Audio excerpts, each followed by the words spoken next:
Okay, her går vi så. Her er vores hus. Og her kan I se, hvor vi bor på anden etage.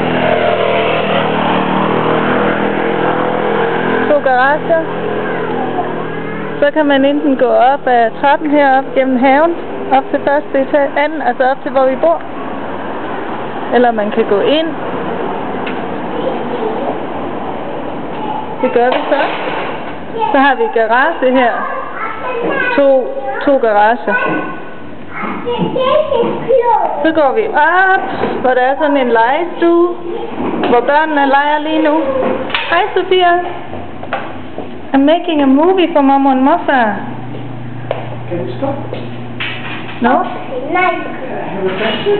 You can ask your question, Thomas. What size are kids' feet now? That's a difficult one because the different numbers here. And here, you can't buy those today. What? You can't buy it today.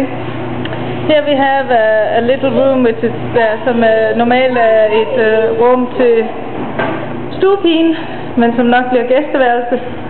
Så har vi her en stor indbygget garderobe, som vi jo ikke skal bruge. Nu er vi altså oven på garagen, stadigvæk. Her har vi så et vaskerum med en tørremaskine, og så er der endnu et toilet derinde bagved. Og her går vi så ind. I left the door open downstairs. Så går vi så op ad trappen igen. Nu kommer vi op på anden sal, hvor vi jo bor. Så kommer vi ind i dagligstuen. Her. Der er nogle møbler, vi har fået fra ambassadørens gamle kontor. Der er en pejs. Og så er der sådan et tyverialarmsystem og kamera, vi kan kigge ud på gaden. Her kører vi så rundt. Her har vi spisestuen. Og herfra har vi en dejlig udsigt over byen. Ud af vinduet der. Og så har vi så en lille have her. Det er ikke ret meget. Og så går trapperne op her til næste etage af haven. Her fra spisestuen går vi så ind i køkkenet. Det er pænt stort. Det er sådan et IKEA-køkken.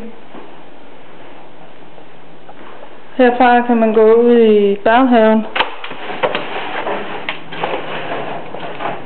Herude, der kan børnene cykle, og vi kan tørre tøj. Så altså, I kan se, det er klippe. Klippe. Så op fra klippen er der sådan en bro, man kan gå over på det flade tag. Og her, det fører så ud til den lille have, jeg lige viste. Går ind i køkkenet igen.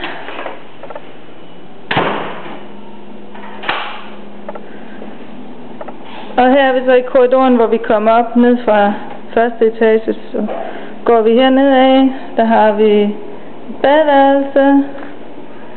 Så har vi Sofies værelse. Her. Der er ikke så mange møbler endnu. Så har vi vores værelse, hvor vi har så ikke fået købt en madras endnu, så vi sover her ikke endnu.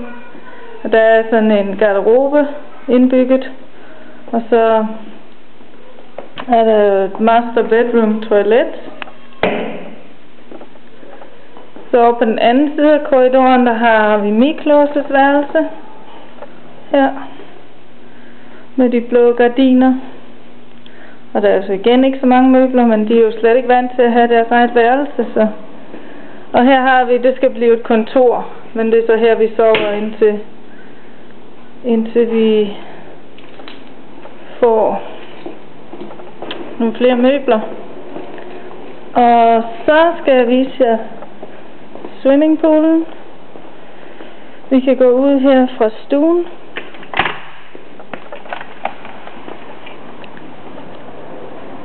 Det er så her, man kommer op fra, hvis man går ned fra gaden af. Så kommer vi op.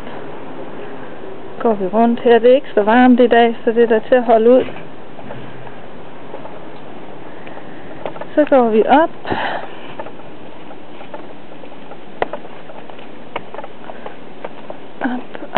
Op.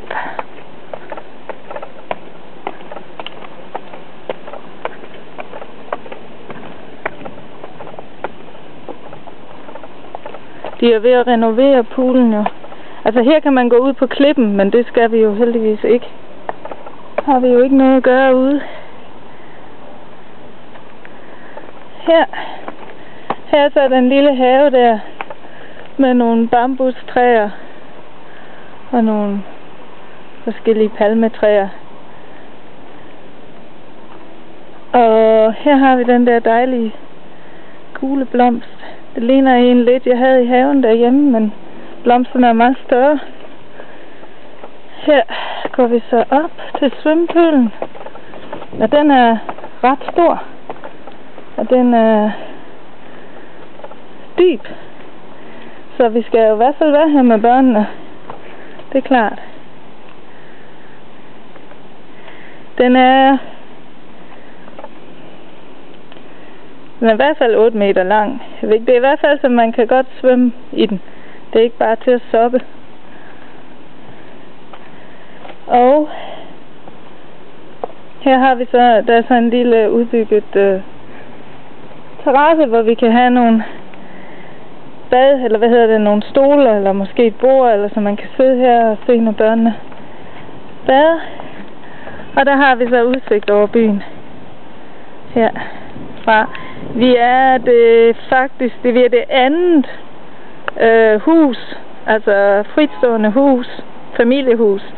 Når man kommer op ad den vej her, der ligger kun det der lille røde før os, og før det så er det højhus.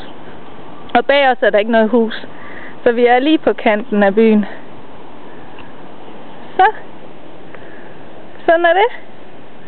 Og det er jo ikke så skidt endda.